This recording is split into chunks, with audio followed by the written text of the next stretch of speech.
Laom. Laom dili. Mabaw ra, mabaw? Mabaw. Mabaw ra. So, panaog na ta guys, no? And naa sila hagdanan dire guys, no? Padulong dito sa ubos guys, no? So, dire pa lang daan guys, makita na to no kung unsa ka blue ang tubig din. Wow! Grabe! Kanindot!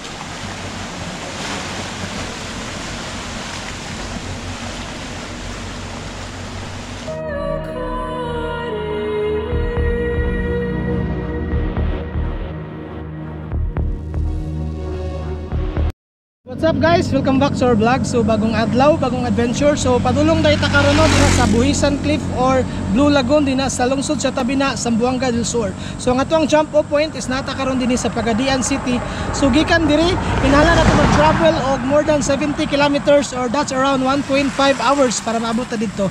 So since ready na ta guys, so tara, kuyugi ko ninyo. Let's go.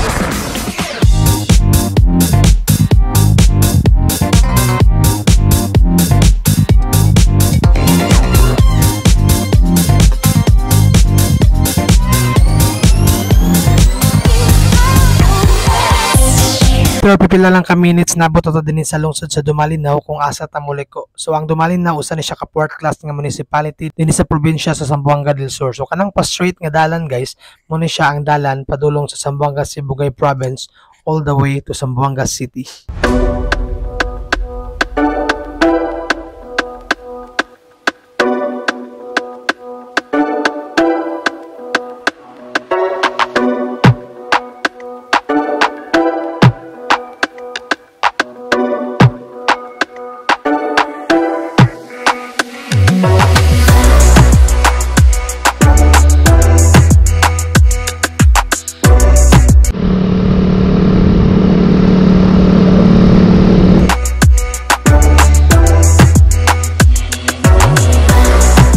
Nata karon dinhi sa lungsod sa Gip. Sa gyapon ni siya ka fourth class municipality nga nahimutang dinhi sa segundo distrito sa probinsya sa Zamboanga del Sur. And gitawag ni siya og landlocked municipality since ang iyang geographical location ug ang iyang territorial jurisdiction is walay usa niini nga konektado sa dagat.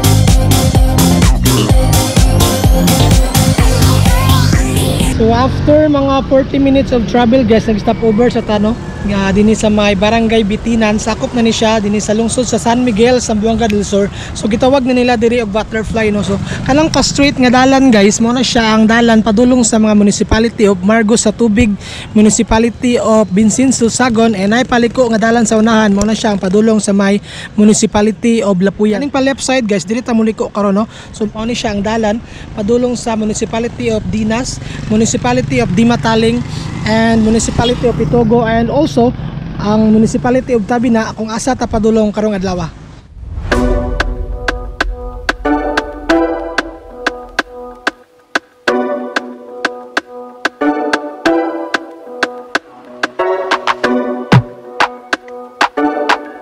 Approaching na kita guys no sa may arko. So mao na siya ang arko dinhi sa lungsod sa Tabina. So duol-duol na kita guys.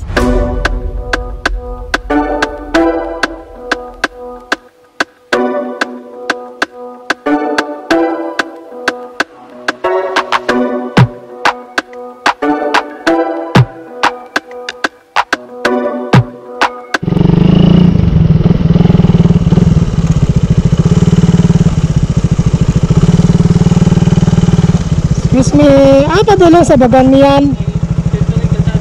Street lang ane? Wala nilikoon? Salamat, thank you.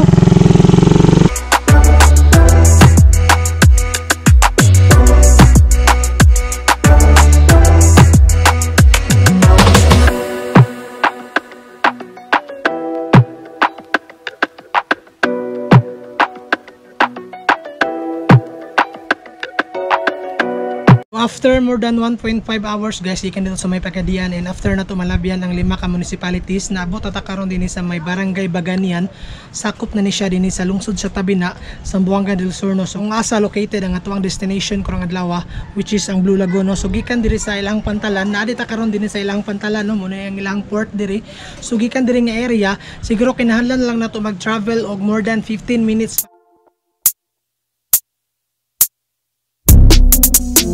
Mao na ni siyang pasulod nga dalan, no. So pipila na lang ka metro gikan diri maabot na ta, and makita na to guys no nga dili siya ingon ana kanindot, lagi mga party sa dalan nun nga rough road, and at the same time medyo dagko ang lubak.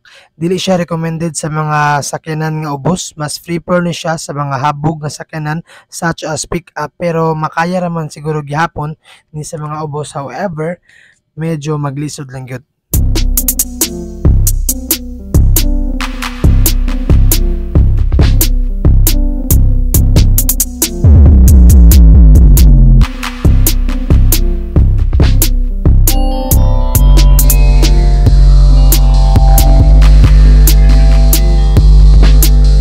So after mga 15 minutes of travel guys, ikan dito sa may Pantalan is naabot ata karon din sa mismong area kung asa located ang kining gitawag nila diri og Blue Lagoon.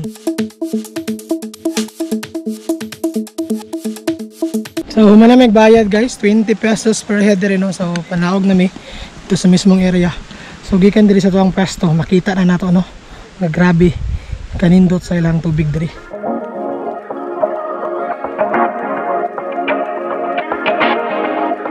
And naa sila hagdanan diri guys, no, padulong dito sa ubos guys, no. So diri pa lang daan guys, makita na to, no, kung unsa ka blue ang tubig dinhi sa ilang gitawag nga Blue Lagoon, no. So literal kaayo nga Blue Lagoon gid siya tungod sa kanindot sa tubig.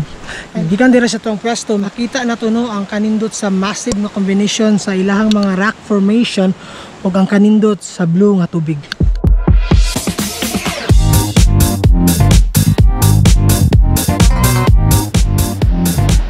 And kung makita na to dire, kini nga lagoon konektado sa dako nga parte sa tubig, no. So mao na siya ang mga tubig nga sakop sa Iliana Bay all the way going throughout sa Moro Gulf and as well as sa Celebes Sea.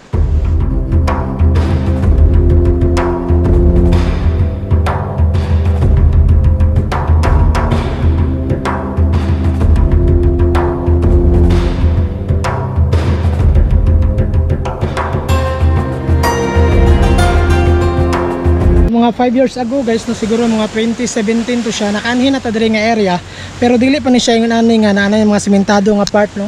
So ginagi-improve na nila og sugod, and sa taas na pa yung mga cottage, kumbaga virgin pa gid kay ni nga area ato nga time, no, and dili pa kayo siya nginani kay nila.